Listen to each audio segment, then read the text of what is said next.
Hello everyone, friends, followers. Nandito tayo ngayon sa ating shop. May dumating na uli na computer ay wala daw display sa kanyang monitor pero may power siya. Sweet natin guys. Ngayon, ituturo ko sa inyo kung paano madali ang pag-repair ng computer.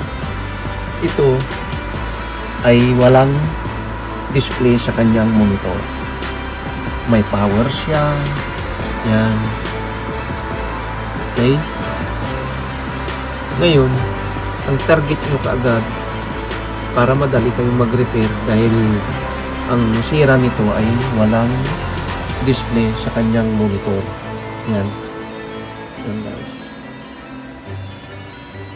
Okay. Ngayon, ang target nyo ngayon na i-check computer graphics card na ito. Ito ang i-check nyo kaagad. 100%. Tingnan nyo guys. Hindi na ikot ang kanyang card. Yan. Dito mayroon siya. Okay siya. Okay. Lahat. Dito lang. 100% itong computer graphics card ang kanyang sira. Ito naman isa ay wala siyang power. Ngayon, ang i-check natin dito dahil wala siyang power. Yan. I-check natin yung una dito. Ito. Power supply niya. Check natin yan. Yan. Kung walang power, power supply muna. Cold to power supply.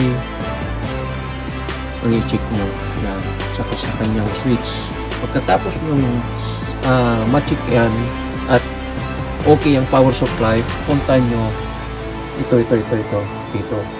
Yan. Tingnan nyo yung mga terminals dyan. Yan. Dahil dyan sinusuplayan. Step by step guys. Para hindi tayo mahirapan. Yan.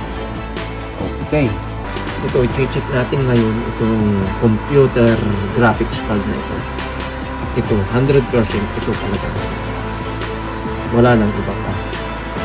Okay guys. Kung may natutunan kayo sa aking explanation sa mga computer na in-explain ko, huwag naman yung kalimutan mag-subscribe, like, and share. Papio Electrical Electronics. Okay, God bless.